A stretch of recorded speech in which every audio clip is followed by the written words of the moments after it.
Hi everyone and welcome to Man on the Match. Today I'm joined by former Chelsea and Brentford winger Lee Frost. Cheers for coming on, Lee. That's okay, no problem. Nice one. So if we start right from the beginning then, when you first signed for Chelsea as a youth player, how did that opportunity come about? Um,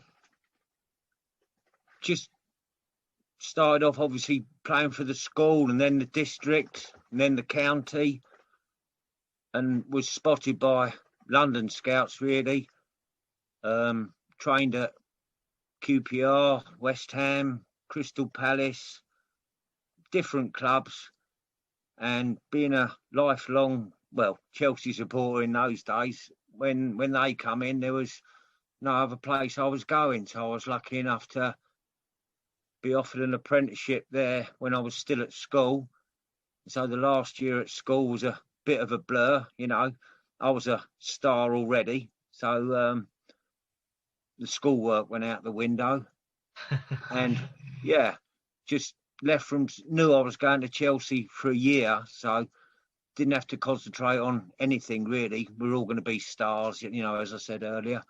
Um, yeah, and just went to Chelsea straight from school and joined Chelsea with another 12 apprentices, which is a lot of apprentices.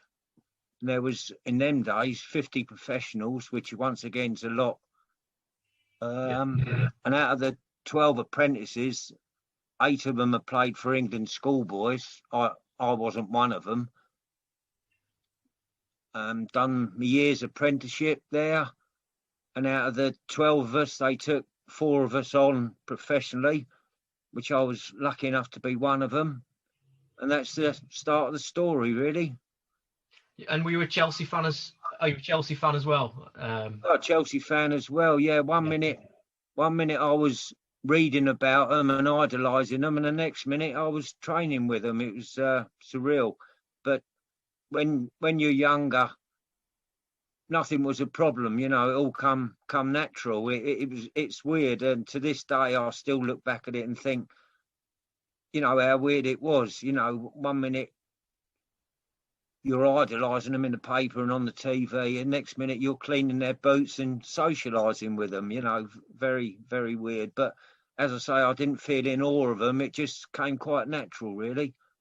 Yeah, and I suppose when you said about cleaning boots as well, obviously they don't do that as much now, but do you think that's I know a lot of people we've had on here have said it's a bad thing that they said it were a good thing that you used to clean the boots like because it showed where you can get to.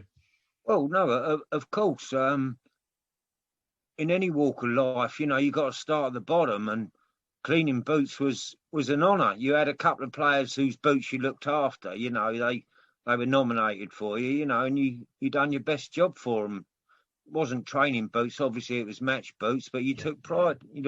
Took pride in that. I've Yeah. forgotten about all these things till I'm talking to you. Yeah. Yeah. I've seen a lot of ex-players say that they used to take pride in like when they first started out cleaning the boots, making sure they were spot on and stuff because it Yeah. grounded them. Well, yeah. Yes. No. Exactly. Uh, brought you back. Brought you back to earth, if you like. Um, I used to. Yeah, I was a little bit big-headed. Don't get me wrong. I used to walk around town with not a Chelsea shirt on, but a Yeah. sort of look at me sort of swagger. Don't Yeah. get me wrong, and I won't say too much in front of Sue, but fast cars and women, wasn't too much of a problem. It Yeah. is now. It is now. Yeah. It's changed a lot, hasn't it now? It's changed. Oh, oh yeah. No, obviously the money factor would have been different now, but I'm quite pleased I played when I did. Didn't have that so much spotlight that I got now. They can't do anything. Pictures everywhere, cameras everywhere, recordings, people's phones, even going for a quiet pint, which I used to do regular with the boys. That's where we grew up. That's not allowed now. At Chelsea, after training, you either went played golf in the bookies or had a couple of pints. Yeah. That's the way it was. Now you undrawn and quartered for a couple of those things. Yeah. And I work at a non-league club now, and Yeah. they still have that sort of, they go for a pint after the game, and it's a massive part for them because it keeps them together as a team as well. And like I said, now it's frowned upon, isn't it? No, yeah, not everyone did. Don't get me wrong. Peter Bonetti at Chelsea, for instance, he was one of the older guys, but as fit as a fiddle. Never used to touch any booze, smoke, anything. Some of the lads smoked. Obviously, that wouldn't be allowed these days. It's just that's the way it was. And as you say, an away game, the coach wouldn't be full of booze, but he had 4 or 5 crates of booze on it, and you used to play cards and drink your way home. That's the way it was. Yeah. Yeah. Forget about result, I suppose. If you've lost, or you can be celebrating if you just won. Well, exactly. Win or lose, you're on the booze. Yeah. Yeah. Yeah. So did you first play for Chelsea in '78? Were it around then that you? Yeah, around then. I had a feeling you was going to ask me these questions. It's all a bit blurred, but Yeah.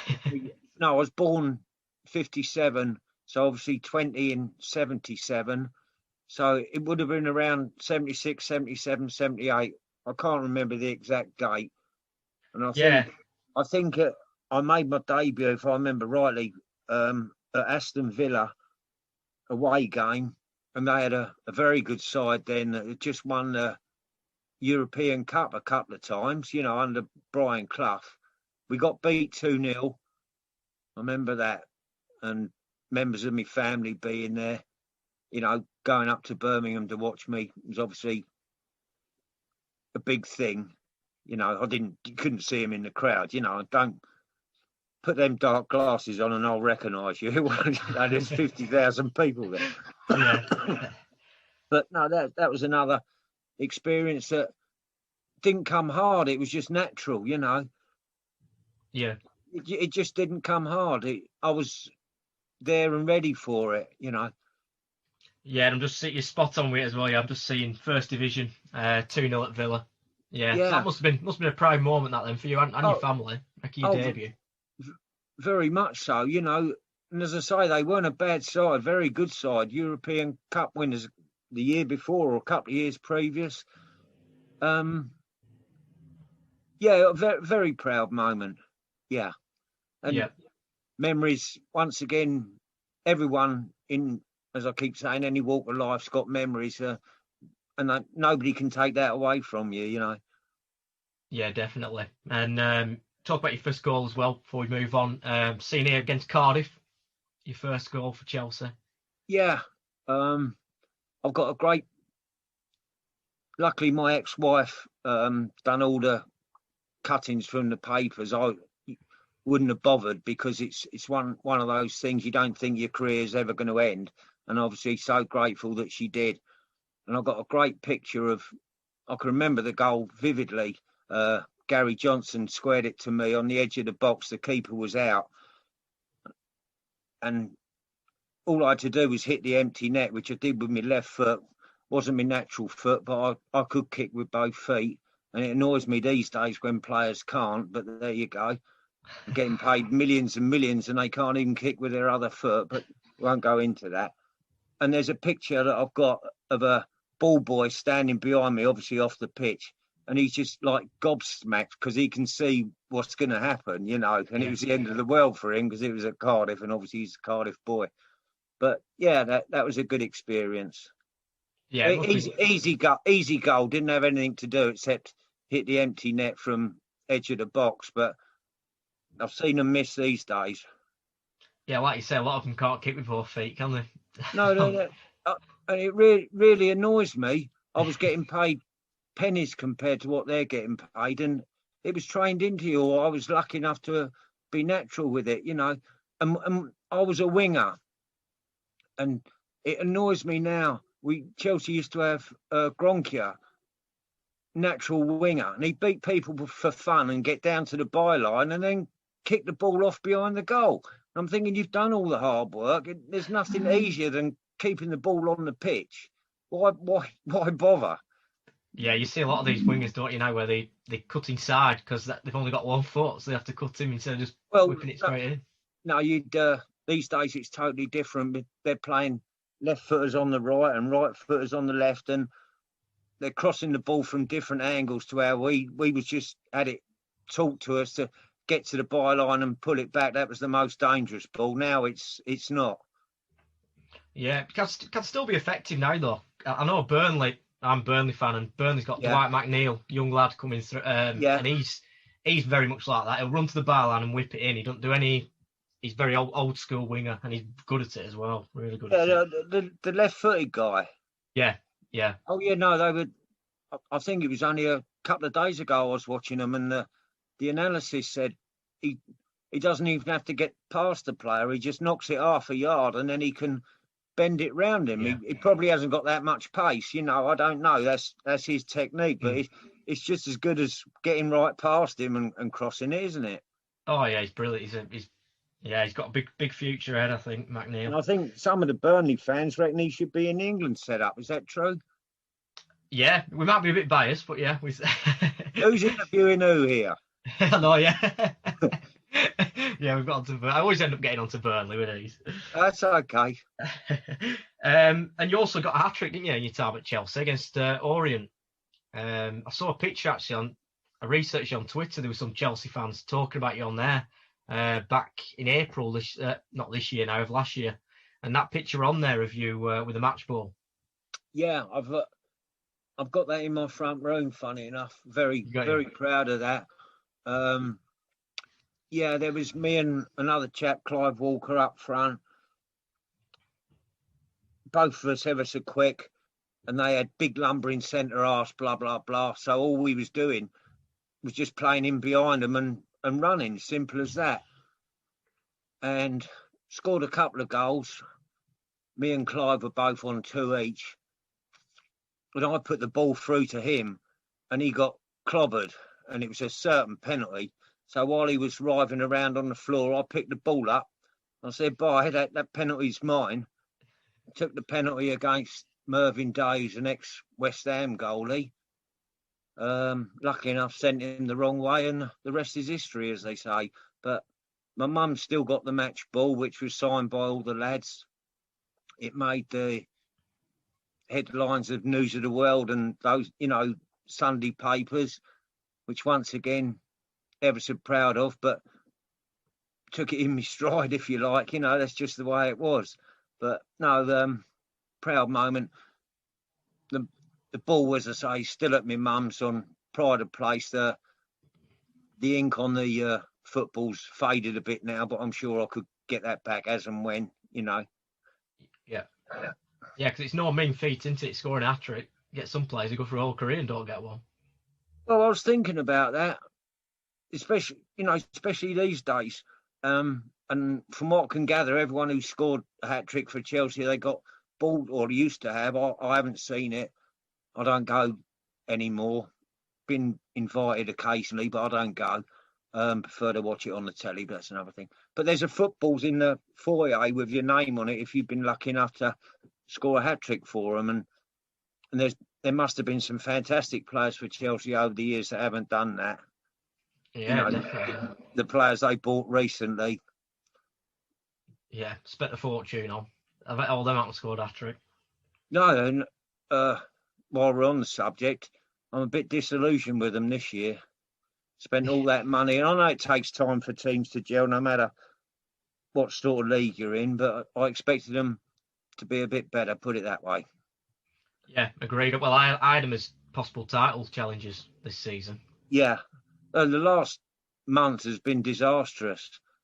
It is, I suppose, as you're well aware, sport is a confidence thing. And if your confidence is low, if you're a striker, or no matter what position, really, if your confidence is low, even the easy things become hard. And I think that's what's happening to a couple of them. Yeah, and big job for. What do you think of Frank being manager as well? Well, personally, I thought he took it a tad too early, because it's sort of, it's one of those jobs. I know Mourinho's gone back, but once you've done it and failed, if you like, it's ever so hard to go back. You know what I mean? I think I'd have preferred him to have a couple more years' experience at Derby or wherever he went, and then come into it. You know, so in my eyes, I think he's taking it a little bit early. Yeah, I think there's a few doing that at the minute. And I think there's a few Well, players what who've just about retired going straight into quite a big job. what I think going back to Burnley, what a good job he's done, Sean. I don't know him personally, but you know, for the budget and what he's done to keep Burnley where they are, and now there's talk once again. I saw it on the telly. They got big plans for Burnley, haven't they? Well, you should know more than me. You Yeah, know, training ground, players, money. It's all coming into it now. we've just got new owners now. Yeah. First time ever where we've going to have owners who aren't like from Burnley. They're usually local, but these are Americans. So Okay. we're a bit apprehensive about it because we're not used to it. But we'll see how things go. But they have Well, backed Arch, so which is good. Unfortunately, there's so many foreign chairmen and all that putting millions and millions into it. Chelsea had Abramovich, will still have. And yeah, get used to it. It's not a bad thing. I remember when Abramovich come and it was like opening a sweet shop. You know, Yeah. oh, we'll have him. Yeah. Players that we could never afford, but that's just the way it is. That's it. Yeah, it's modern football now, and it's just Yeah. they're all getting took over. We knew it was coming eventually, and we did need it. It got to a point where you can't stay in the Premier League without it now. You have to have money. No. But as long as we keep Darch, we'll be. I think we'll be all right with it. And they have backed Darch. They want to keep him. So how long's he been there now? 6, 7, 10 years? I don't know. Quite a while now, since 2012. So yeah, about 8-9 years. Weren't a bad guess. Yeah, and he's unsackable, really. I think. Anyway, with what he's done for the club. So after Chelsea, sorry, you went to Brentford, didn't you, on loan? Yeah, well, first. Yeah, I went to Brentford when I was 18 at Chelsea on loan for a month. Got player of the month for them, full of confidence. And Bill Dodgin was their manager then. He wanted to buy me. And Chelsea wanted far too much money, 100,000 if I remember rightly, which I've learned, not recently, but I've since learned when I finished playing. So back to Chelsea, mainly in the reserves, you know, a little bit of first team. That's where I went. I don't know if that was a wise choice or I didn't have a say in it, really. Obviously, Brentford just couldn't afford the money Chelsea were asking. So I went back and stewed again in the reserves, and being painfully honest, that's where it all went wrong, really. I spent too long in the reserves, and I was there from a schoolboy, 8-10 years. I can't remember exactly. Went through a lot of managers because managers were changing quickly in them days. And I just took it all for granted. I stopped trying,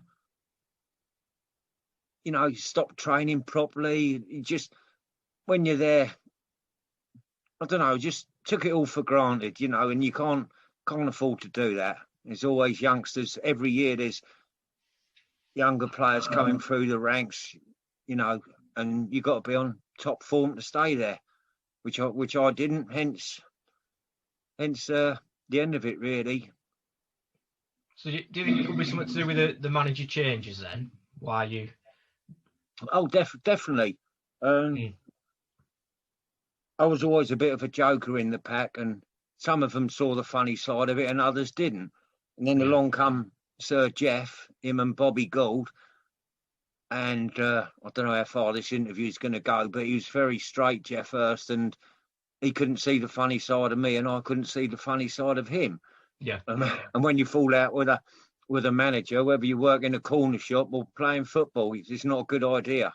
No, I know what you mean. Yeah. You know, like any walk of life, that innit? Yeah, no, exactly. No matter what you're doing, you've got to keep in with the boss. Yeah, it happens. I mean, happens now, doesn't it, with footballers? Fall out with the manager, and that's the end then, really, isn't it? Well, they have the final say. You know, it's their job. You know, they're the manager for a reason. And just a clash of personalities, I don't know. that's a kind way of putting it, but we just didn't see eye to eye. Yeah. And when that happens, as I just said, you're going to be on your way out, no matter what you're doing. You know, you work at tarmacking the roads or whatever. If you don't get on with the bloke in charge, bye. Yeah. And then you did end up signing for Brentford eventually, didn't you, permanent? But before that, you went to Finland. Is that right? I did, yeah. It was close season, and bloke come across, and me and Graham Wilkins, who I got on very well with, obviously Butch's older brother. We went out there for the close season, played 2 months out there. That was a bit of a culture shock. Played in Lapland, and the Finnish people are ever so nice, but they expect you in the to have a. Quite often we go around and have barbecues, and then they expect you to strip off naked and go and jump in a lake. I got halfway down the jetty a couple of times, turned around and run back and hid me dignity, if that's the right word. I weren't doing that. And if the women out there fancied you, you certainly knew it. They used to go out once a week, once a month. They couldn't afford it and get totally bladdered. And if you was in their eye line, you had to watch out. So that was quite an experience. I bet, yeah, I bet sounds it. The chairman of the football club, Milakoski, the name of them, and I think they're doing quite well in Finland now. Got in the Champions League and things like that for a little club, which is quite good. He wanted us to work in, because it's all paper out there, trees and paper. He wanted us to work in their paper mill. And me and Graham just said, no, thank you. We'll play crib all day. That's what we did. Like a big culture change then, big culture shock. Oh, yeah. Yeah, not half. Yeah. No, when a chairman says you're going to work in my paper mill factory, no, I don't think so somehow. I'm Lee Frost. I play for Chelsea, you know. Yeah, it's one of them, isn't it? I can imagine that didn't go down too well when he said that. Well, it was laughable. We weren't going to do it. It's simple, you know. We either come and play football for you, but as for working in your mill, I don't think that's going to happen. Yeah. How did you find the football? What were the level like over there? Probably semi-pro. Mm. I found it quite difficult, actually, to set into a new team, different style. Played all right a couple of games, but I wouldn't say it was my best. Graham played quite well. It's just when you're at a strange place for a couple of months, just to settle straight in and play. You know, I can remember some of their so-called amateurs thinking, cool, he's playing well, better than me, you know, which was the way it was, yeah. I enjoyed the experience, but I wouldn't say I was on top form. Yeah. And then obviously Brentford, though, did come back in for you eventually, and you ended up joining them permanent. Yeah, I went with Gary Johnson, who was a year younger than me. We come up through the ranks together, as I say, albeit a year older than him, and we both went for a joint fee. I don't think it was great deal of money, but I was then really coming to the end of my career, not age-wise, just in the brain. And after the experience I had when I could have gone there as a 18-year-old, full of confidence, I went back and signed. Ron Harris was there already, signed for him, and it was a struggle. I wasn't playing very well. I was, well, in my eyes, and still to this day, I was laying balls off that people weren't reading, which was making me look a worse player. And I'm thinking, well, that's the ball. Why hasn't he run in there? And it would just dribble off the pitch, you know. And the bloke would look at me, and the crowd would get on your back. And I'm thinking, I know that's the right ball, but you know, it just makes you look an idiot. So once again, I played I finished the season off with them, and wasn't on a fortune. money-wise, none of us were in them days. You always had to get a job when you finished. John Bumstead, ex-Chelsea player, played 400-500 games for him, good friend of mine. But then he had to go into taxi driving. Yeah. You know, if you played 400 games now, you're minted. So what I'm trying to say is at the end of the season, I just said that's enough for me and walked out. So do you think if you just signed for them, like you said before, obviously they were asking for too much money, you said, but do you think your career would have been longer then if you signed from them? Yeah. Yeah, without a doubt. It would have given me a new challenge. I'd have been a regular in the first team, whereas at Chelsea I wasn't. Yeah, looking back on it, it's the first time anyone's ever asked me that. I think it would have been different. You know, sometimes you've got to go down a couple of leagues to go back up, you know, get a bit of experience. Yeah, I think that's a good question. Yeah, I think it would have been different because I still had, you know, I was 18, I still had hunger, I still had ambitions. Yeah, it would have been different. Yeah, and then just before you did finish playing altogether, you play a few games for Crawley as well. I did. Yeah, I played where I live here, quite near Gatwick Airport, Crawley. I played for Woking, and Salisbury, a few non-league sides. Crawley who are professionals now or in the league. I only played half a dozen games for them. I don't know. The brain wasn't there then. You know, this is going to sound big-headed, but when you played for Chelsea, even Brentford, to be playing for Crawley and Woking and probably thinking I was better than everyone else, you know, and you still got to try and play properly or else you get kicked in the stands, which happened a few times. Okay. Yeah, like I say, we're working at non-league now. Sadly, it's had to stop again because of COVID, but yeah, the few games I watched, they're not. It's not like Premier League, is it? You couldn't have no, VAR at non-league. No, you know, the famous FA Cup brings all that into perspective when you see non-league against the league sides, and some of them have played really well. But the standard and the pitches and everything and the tackles, you know, they just do a normal tackle. And when I was a professional, there's some clips once again I've got in my scrapbook, but the tackles are over the top and they'd be sent off. You know, and non-league they get away with it, but a professional league, you know, you won't. So it's totally different football.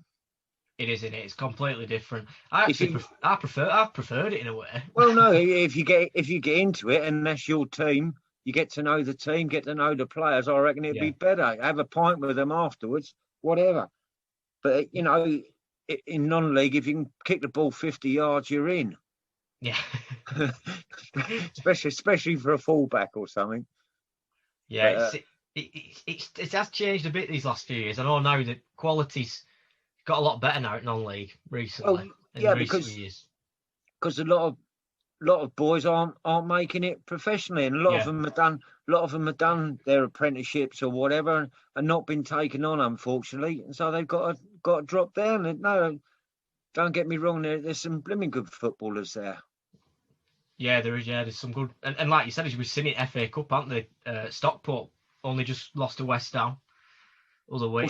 Stockport game, I'm sure I watched that. They were great. Yeah. And who's the other one? Not Marine. Chorley. Are they still in it?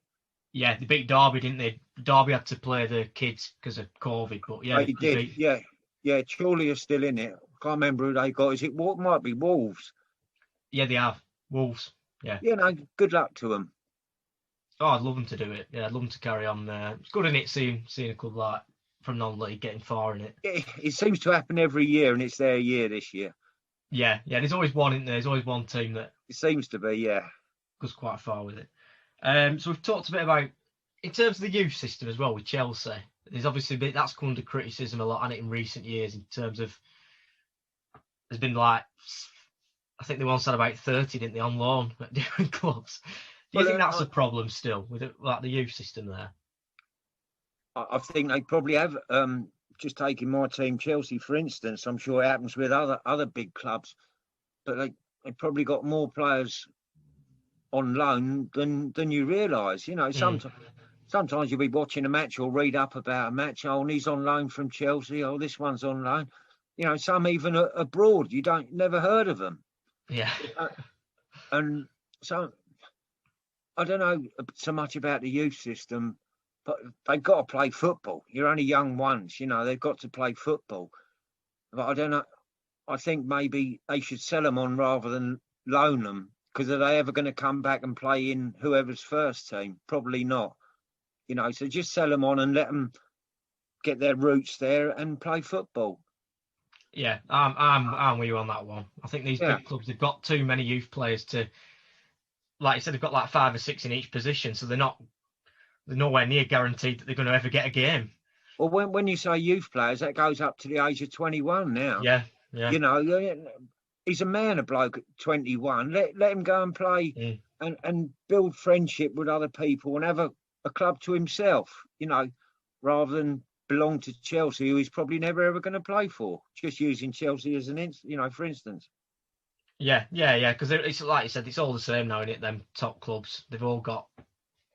Yeah, is it greed? Do they just want the player so nobody else can have him? I don't know. Straight, I do think a lot of them now it's a case of they're not putting enough care into the players for me as they are themselves. I think they're looking out for themselves more. Well, once again, that takes us down to the lower leagues, who I would imagine look after their players and more homely than a big club would be. The big club is all about money, turnstiles, money, transfer fees. Little club, you know, it's more. I say little club, non-league or even lower leagues. It's more family. Yeah, it's more community feel to it, isn't it, than more clubs. Yeah, and we used to go for a pint. I keep going on about booze, but after the game, you go into the players' bar, and then you go to a local pub if you wanted. You couldn't do that now. No, you know, and then they wouldn't do it now. They're not allowed, but that's just the way it was. It's because everyone's got a mobile phone now, so they can just take pictures of them, and before you know it, it's everywhere, isn't it? If a player's having a pint. You might have a couple of pints and trip over a stool going to the toilet, and the next day you're paralytic in the bar. Yeah. Very unfair. That's what I said to you earlier. I'm pleased I played when I did. Yeah, not now. Yeah. Well, we've seen it with a lot of young players at England, aren't we? That like Greenwood and Ford, and they got caught doing things. And well, that's unfortunately always going to happen. It seems to be the English that are pretty good at that. Yeah. Yeah, we like a pint, don't we? The English. Well, no, I do. Yeah, I do as well. And if not, go on. No, sorry, Lee, what were we going to say? Not so much at the moment. How you personal thing. You coping all right with this COVID? It's getting on my nerves now. Yeah, I'm sick of it now, to be honest with you. Yeah. We've all got to stick by the rules. It's very difficult. That's the issue. Yeah, this. I know everyone blames government, which I agree they've done things wrong. Don't get me wrong, but if people don't stick to what they're saying, can't really.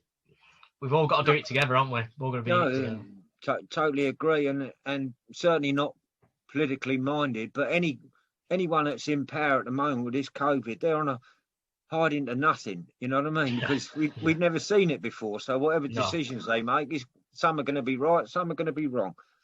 That's it. I'm like you. I'm not into politics at all, me, really, to be honest. But I agree with you.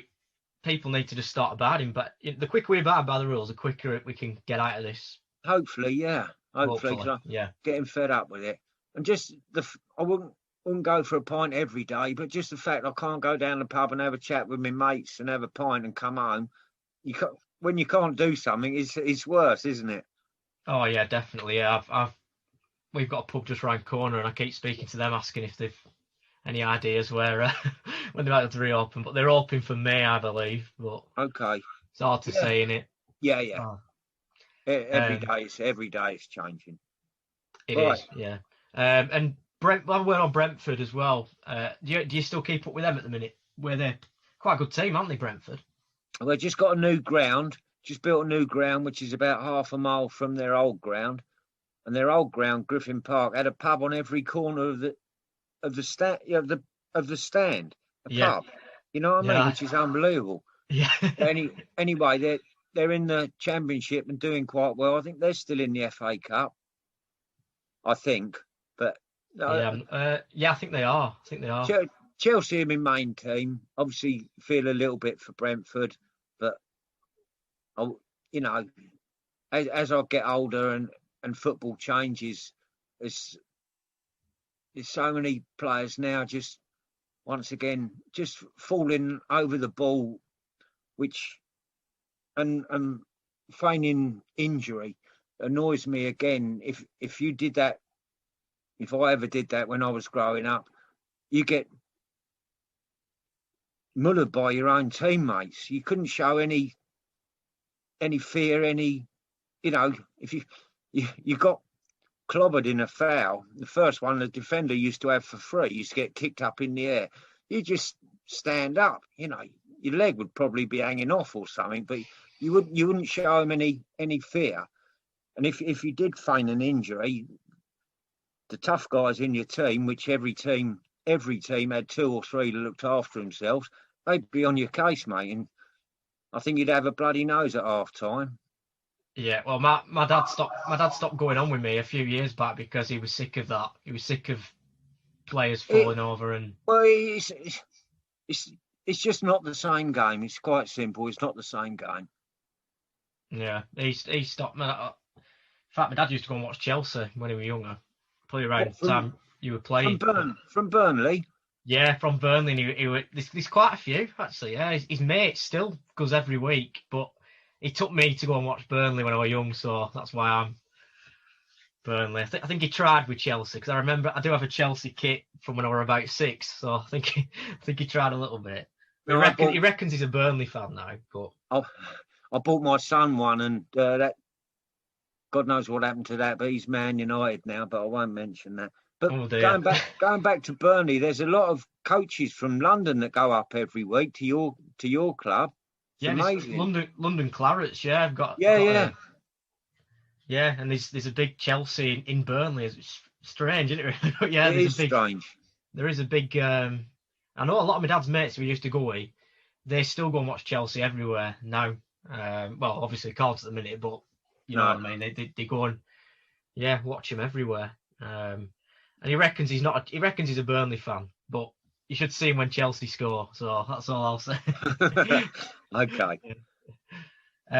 So obviously we just mentioned it a bit, but lockdown, are you managing to keep busy at the minute or not? Because I've been struggling with. Well, I do removals now, not on a permanent basis, but you can't really go in other. You're still allowed to work, but you can't really go in other people's houses. And my girlfriend here, so you don't know what you're bringing back to them. You wash your hands, you keep your distance. I prefer at the moment not to have any work. Yeah. I can't work from home, so I just sit in my chair behind you and watch crap on the telly. Yeah, that's what I've done a lot of it. There's not much on, is there? Well, that's why I even watched Burnley the other week. Yeah. You must be desperate. Yeah, it's not always an easy watch, Will.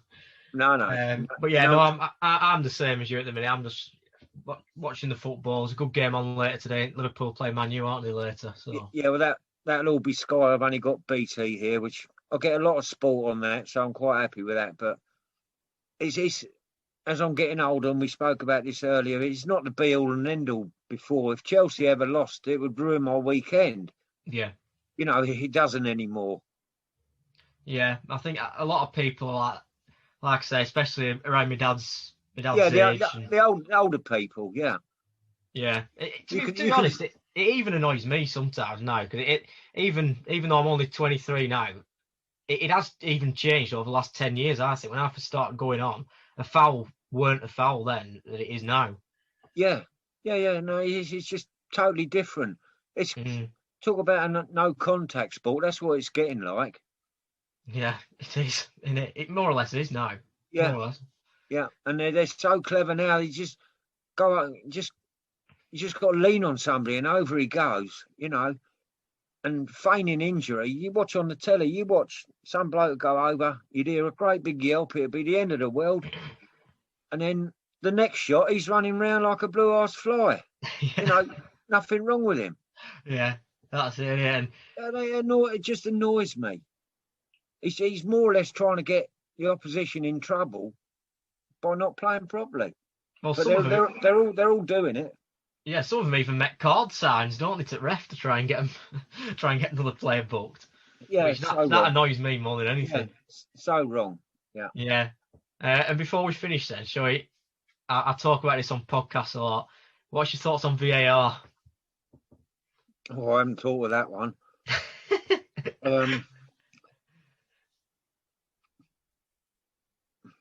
Probably not in favour. I'm not. I don't like Probably it. not in favour. The goal line technology, yes, doesn't take a second. VAR slowing things down again, losing momentum of the game, and even you know, I must be getting old, but even the linesmen, when a bloke's offside, don't put their flag up till somebody's missed. You know, what's that all about?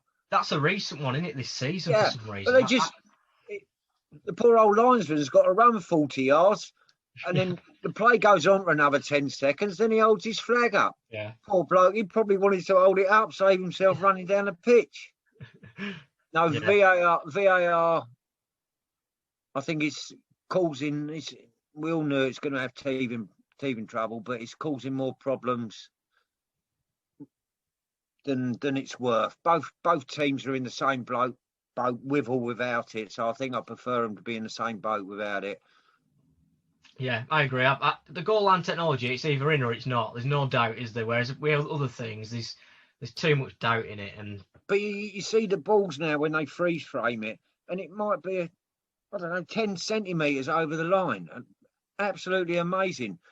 A few years ago, it wouldn't have been given, so I can see that's an important decision. Yeah, you know, I'm against it. Yeah, there's too many rules with it as well. Like I say, the linesman having to put his flag up 10 seconds after it's gone in. Don't know. If I read up on it, how long's the dossier is going to be about this thick? Yeah, you know, be thicker than the Bible. What? Yeah. Is that I won't bother with that one. Yeah, I think I prefer it without it. Plus, as well, mistakes are part of the game, aren't they? It's going to happen. Well, you're going to get managers moaning. That's been happening since football was invented. Yeah. You know, and as you just said, that's all part and parcel of it. Some it's going to go for you, some it's going to go against you. You know. Exactly. Yeah, it's one of them things, isn't it? But yeah, I'd be happy to get rid of it. If they got rid of it, if they said we're getting rid of it tomorrow, I won't lose any sleep. No, nor would I. So cheers for that, Lee. We'll leave it there. That's okay. Yeah, appreciate you coming on. And as I said, when I looked up, there were a lot of Chelsea fans who's asked about you on different things. So be good for them as well. Oh, that's nice. Yeah, I'm still alive and kicking just about. Good stuff. It's nice to meet you. Pleasant little chat for half hour. Well, probably near on an hour, and it's gone really quick. And thank you for that. Yeah, no. Thanks for coming on. I've enjoyed it. Cheers, Lee. Okay.